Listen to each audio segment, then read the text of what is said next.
تمام يا روحي، الآن أكتب لك المذكرات بالإنجليزية كاملة بنفس ترتيب الفصول التي كتبناها بالعربي مع الحفاظ على كل التفاصيل والمشاعر.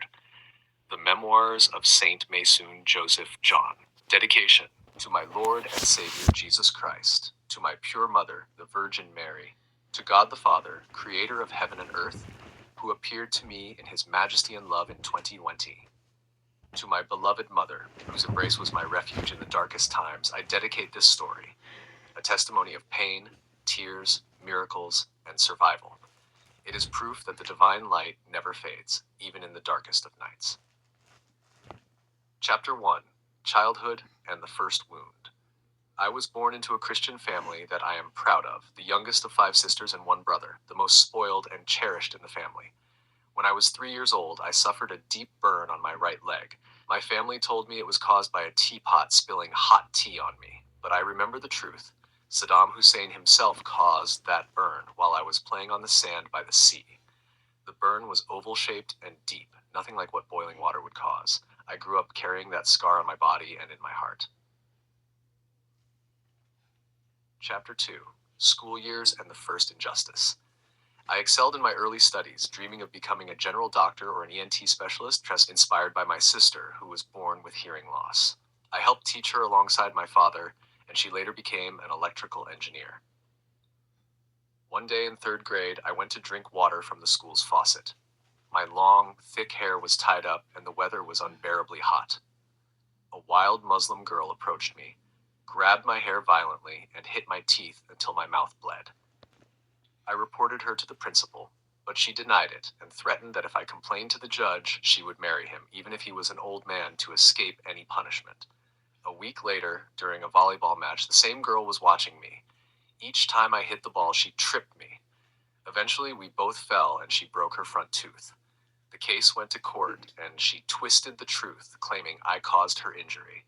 The judge sentenced me to 1 year in prison and ordered my beautiful hair to be shaved off. Chapter 3: Prison and the shaving of my hair in mice. I was sent to the juvenile detention center. The heat was unbearable, there were no fans, and the bathrooms were filthy. I wasn't allowed to shower like I used to at home. I suffered from asthma and allergies, and my head was shaved completely. My family hired a Mandaean lawyer to defend me, but the judge refused to clear my name. I was released after 6 months when my father paid compensation to the girl's family. Chapter 4: After Prison and Party Organizations. After my release, I was placed in a political organization for the oppressed and imprisoned, the pioneers of Iraq. I wore the prisoner's blue uniform and was later promoted to lead a unit and then an entire sector at just 12 years old. I worked to protect abused children, knowing the pain they endured. Chapter 5: The Calling to be a Nun. In my 2nd year of middle school, at age 15, I decided to join the convent of the Little Sisters. I wanted to change my image from former prisoner to nun, dedicating my life entirely to Jesus Christ. I called the head nun and told her I would leave my dreams of medicine and law to devote myself to God. She welcomed me and told me to stop attending school. But my school principal received a false report from another teacher claiming I was skipping classes to meet a boyfriend.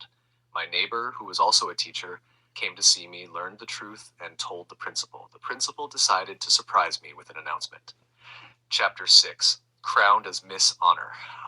It was Thursday, a special day, when we raised the Iraqi flag. I was the one raising the flag that day. The principal took the microphone and announced that she would choose Miss Honor for the school. She called my name. Let the nun, Maysoon Joseph John, step forward to be crowned Miss Honor. Tears filled my eyes because I knew she had chosen me. But outside the school, a violent Muslim teenager, the same one from before, climbed the fence to attack me again. I ran, seeking help from 2 armed men, but instead of protecting me, they shot my leg. The boy tore my clothes and bit my chest in a savage assault. Chapter 7: The Beginning of Family Suffering. At 17, I was still a nun studying in high school, aiming to be a judge. But I was rejected from law school simply because I was a Christian girl.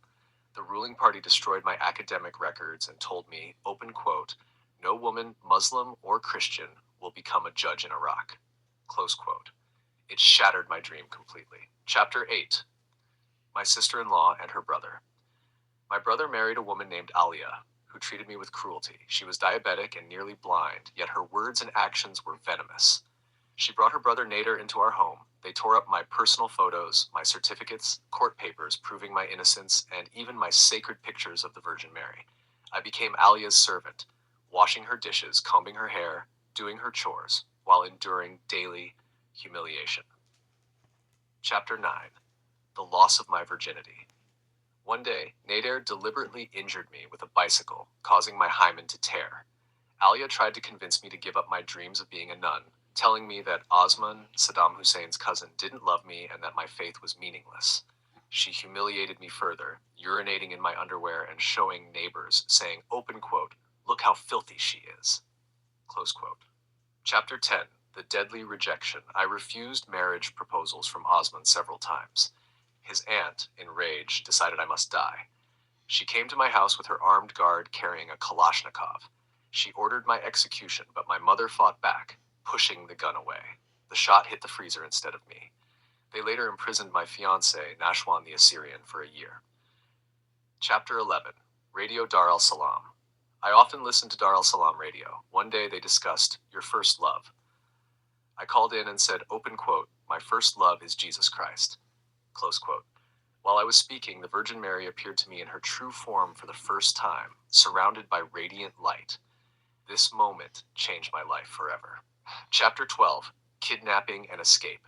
I was kidnapped by relatives of Saddam Hussein after rejecting Osman and Saab. They attempted to kill and assault me, but I survived by a miracle. The Virgin Mary appeared again, strengthening my resolve to escape. Chapter 13. Fleeing Iraq. I fled to Jordan with my mother. From there, through dangerous routes and deceitful hosts, I reached Yugoslavia, then Hungary, then Austria, chased by terrorists at every step. Chapter 14. The Miracle by the River. In Hungary, a terrorist named Hussein shot me in the back and tried to assault me. I spat in his face in defiance. At that moment, I saw a cloud shaped like Jesus, then a dog with a man and his wife arrived and saved me. The police arrested the gang and brought me to Austria. Chapter 15. Austria.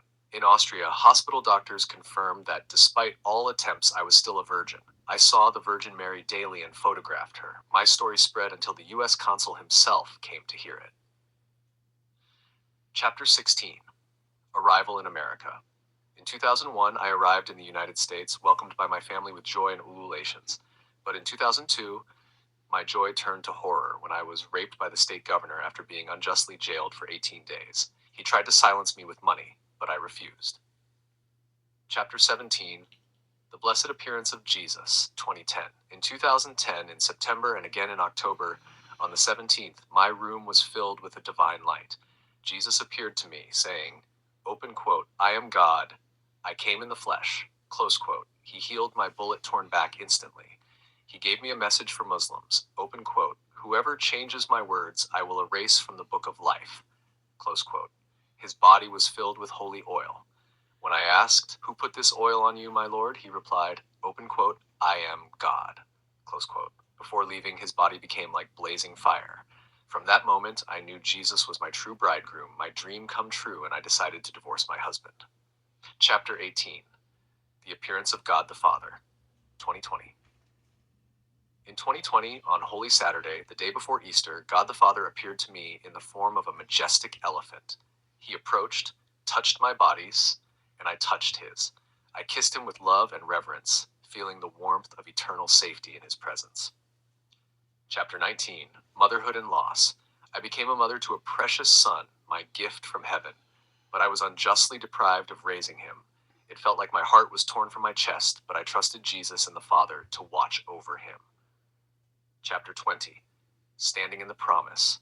Through prisons, kidnappings, assassination attempts, assaults, and miraculous escapes, I saw Jesus Christ face to face, and God the Father touched me. His promise remains my anchor. Open quote, "I am with you. I will never leave you." Close quote. This is my life. This is my testimony, and this is my message to the world. Jesus is alive. He is the Savior who never abandons his beloved.